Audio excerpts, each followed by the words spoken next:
Hey sixth graders, we are into our density practice. So if you click here, you can watch this video or you are watching this video, and then you are going to complete these density practice problems.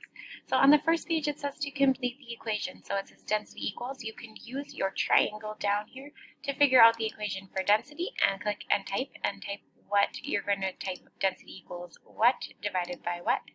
You're going to do the same thing for mass and volume. There is a multiplication sign in there that you will use for mass as well. Then on the first page, you need to read the problem and then write the formula that you will use to calculate what is its density.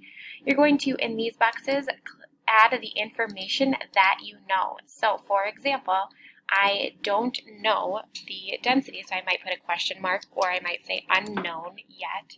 And then I would say I have a rock with a volume of 15 centimeters cubed and a mass of 45 grams, so I would write 45 grams for mass, and for volume I would put 15 centimeters cubed.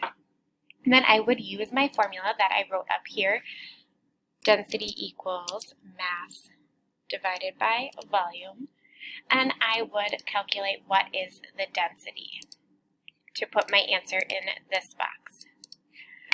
I'm going to do the same thing on all of these pages. I'm going to write the formula that I need to use, write the information that I know, and then calculate what is the density or tell what the density is.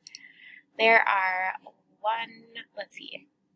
1, 2, 3, 4, 5 practice problems, 5 practice pages, and then there's an optional activity at the end if you would like to complete that. If you have any questions, like normal, come back to the Google meeting or check in on Schoology. All right, happy calculations. Bye.